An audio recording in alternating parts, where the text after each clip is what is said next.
Michael Trout here, and just doing more education on the new Foundups composting toilet and the important structure of layering.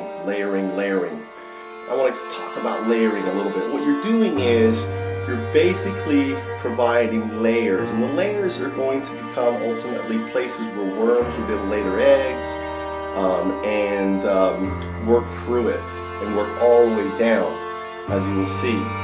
So let's show you what I'm doing right now. I'm about to go to the toilet and show you how the layering is working. Here is my composting toilet. Now you'll notice I'm evolving the method. I've got some leaves here. Now there was sand. If you look under here, there's sand, right? There's actually layers. There's basically, it's newspaper.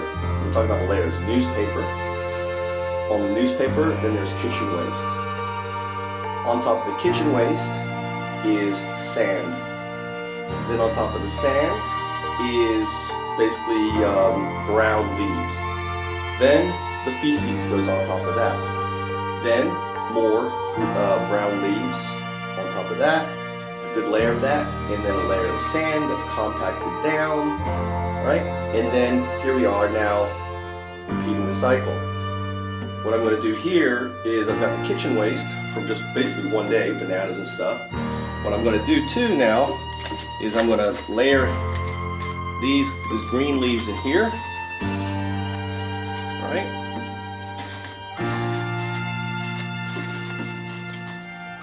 Right there is where the feces is going to sit. And on top of that goes the paper towels, and this is the brown, and then on top of that is going to go sand.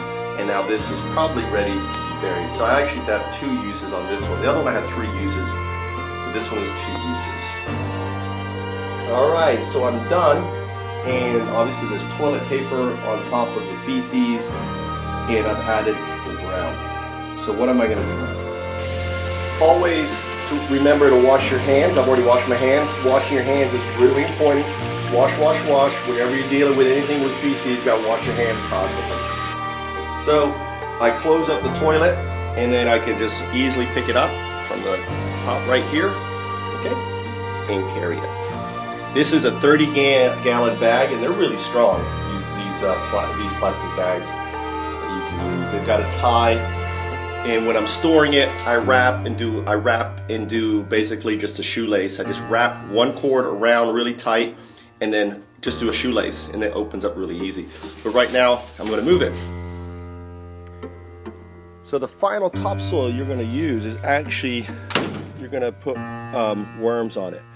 And you can see here, I have tons of earthworms. And in Florida, what I've discovered is that near the forest, right over there, you can see where I've been digging, where that bird stand is, lots of amazing topsoil with all the leaves falling down. It's just amazing.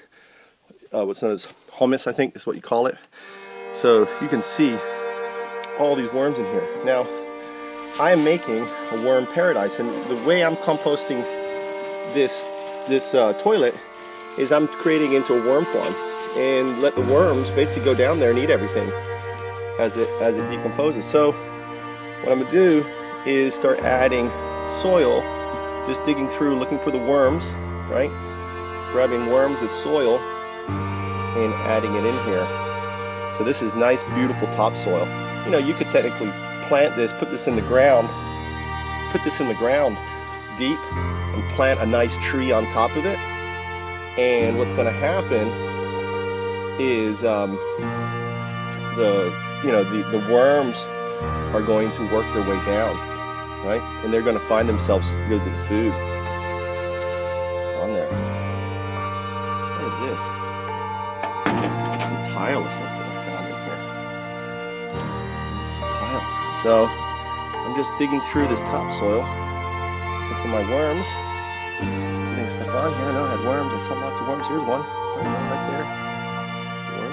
See? Making a heaven for them. And you can see, I'm pushing it down. You know, I could probably do another. I'm looking at this and I'm thinking maybe I'm going to do another poop as I push it down, right? Compact it down. Yeah, I think I'm going to do another I can do another usage. Yeah, sure. So, but this layer now has worms in it, right? It has a nice, generous layer of this humus. I'm looking for worms. There's a worm right there. He's going to be in heaven. The worms, kind of hard to see in here. All right. As you can see, I'm really generous with it.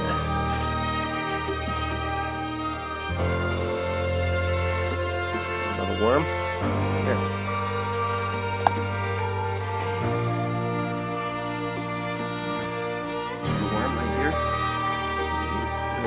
Very active, but they'll be fine. Alright. So,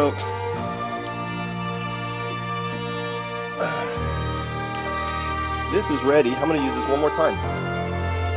And we've got a layer of worms now in there. So, if I'm going to use it again, all I do, pick up the top like this. Right? I can't do it with one hand. Let's see if I can prop this iPad up somehow. It's getting heavy. It's a heavy bag, and just show around here. I think you'll be able to see it. So I can put it out here. So you just want to keep any sort of scent or anything else. All I do is I wrap this around here. Wrap, wrap, wrap. Hope you can see this. All right, wrap, wrap, wrap, and then just like a shoelace. Or actually, you know what? I usually do a shoelace right here. Right? Just do it. Well, that's fine with that. So, all I have to do is pull one. This is tight. It's airtight. It's not letting anything else. It's keeping the humidity in there. And this will sit right here until tomorrow morning. And what I'm going to do now is, since I know I have a bag ready to go, so basically every 3 days, you'll have a worm farm with food and everything with worms on top of it, ready to go. And I'm going to plant it. Now I'm going to be doing a side bed here, and I'm thinking about I'm not going to put the plastic. You don't put the plastic in there. You could technically, if you want to trap the moisture, the humidity, and everything else. I'm playing with that idea, but I don't like the idea of putting plastic into the ground. But technically speaking, you could. Especially, I don't know if these bags are biodegradable. A lot of bags now are biodegradable, so you could put it in there. The benefit for putting in there is it's going to capture moisture and get it nice and wet. And you probably want to just put it not all the way up. I don't know. I may test that. I may do some bags that I will bury with it and some not, and then in a year or two go back and look at it, and we can see the effects of burying it in a bag and burying it without a bag. But right now I'm going to bury it without a bag. But I'm going to dig down deep. But I am actually going to put basically a humidity moisture barrier that I'm going to put down, and I'll show you that. It's going to be another video. But it's kind of drizzling today, so I'm going to work on that, work the side of the house. I'm going to dig out, and I'm going to make this big bed on the side of the house. And really the opportunity is with these things here, like if you're going to plant a tree or anything else, dig down really deep, I'll say about 3 feet, put in the bag, put in topsoil around it, okay? Then put the new tree, and then finish it in there. So basically what you've done is you've just placed this amazing, nutrition time bomb under the tree, that when that center root of the tree will barrel down, the main root of the tree is going to barrel down, and it's going to get down in there. And by the time that the tree gets down there in a year or two, you're just going to see this amazing burst of growth, right? Because it's going to hit this like supercharged, high fertilized worm heaven right there underneath it. So,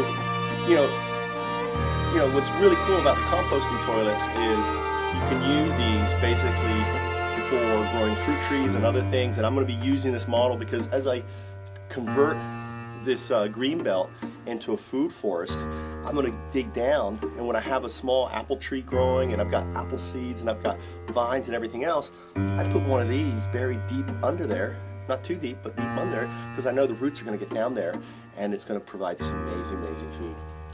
My name is Michael Trout. I live a Foundups lifestyle. What's a Foundups lifestyle? Well, a Foundups lifestyle basically is living sustainably and selfishly. The idea of Foundups is we help the planet, we want to help the living systems, and we share the surplus, and we share the knowledge, we share the information free. And that's, for example, what you're seeing right now is one of my videos. And ultimately, Foundups will launch something called peer-to-peer open corporations. Foundup Corp is my Delaware C corporation, and it's a peer-to-peer open corporation. And I just want to share a little bit what that means. What it means is basically anyone could become a shareholder, stakeholder of the corporation just by supporting my crowdfunding campaign. Now, because of SEC regulations and requirements and everything else, SEC regulations and requirements, what I'm doing is I'm offering a warrant offering, which means basically this, is that when our company goes public, you will be able to take this letter and say, listen, I have this many shares to get from your company when we go public. Public means IPO. So if you're interested in owning shares in Foundups Corp, and Foundups Corp's really neat because we're launching something called Foundup House. This will be a Foundup House where I want to actually convert, as these houses actually go on the market, I want to buy these houses and we'll convert. I was thinking about this entire village will be an entrepreneur village. The world's first entrepreneur village here in Florida. Kind of think of it as our Foundups village. And as we build, we're going to basically convert behind the house to food forest. So we'll bring in teams. And what's really cool about Foundups is this, is that these Foundups are projects of our corporation. We will help you crowdfund. We will secure the IP. We will secure, you know, the lawyers and handle the accounting and all of that. We'll provide all that software, kind of like Google provides Google Docs and everything else, Gmail. We're going to provide free crowdfunding. We'll provide all of this infrastructure, all this stuff for launching Foundups will be free to use.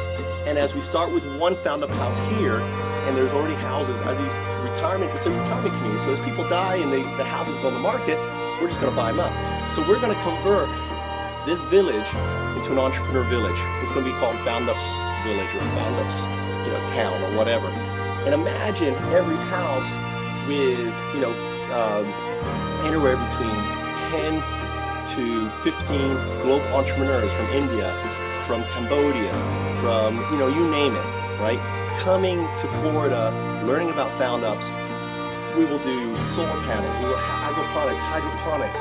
Every house is going to be self-sustainable, and we will educate folks on Foundups. They will graduate from our month-long program that is free to them because they'll crowdfund it, and it will be funded globally by the people who believe in them and say, listen, Padua, he's a good guy, he should come, kind of like how Unreasonable Institute kind of works, but on a very much more open level. There is no gatekeepers. There's no one deciding who comes or not. There's no applications. You just do it or you don't. It's that simple. So by becoming a patron on Foundups.com right now, you're helping provide what's known as the Foundup Fund to do these things. So we have to build out applications. We've got to hire developers and so on. All that stuff takes money. So right now I have $300 a month coming in, nearly $400. And I use that money basically buying tools and stuff and whatever it is that I need to convert and do these Foundups. And in the future, what's going to happen as this fund grows, we can do more with it. So, and by becoming a patron, not only do you get access to a lot of exclusive videos of mine, you get access to what we're doing, kind of behind the scenes and everything else. You can be part of the team. You can you gain the license to Foundups. So if you want to do a Foundups house, if you want to convert your Foundups house, if you want to make a Foundups village, you can do that too. So I appreciate you watching and learning about the Foundups composting toilet, or the free Foundups composting toilet, and how I use it, how I'm developing it. I just prototyped it, and I'm sharing the knowledge with you. Thanks.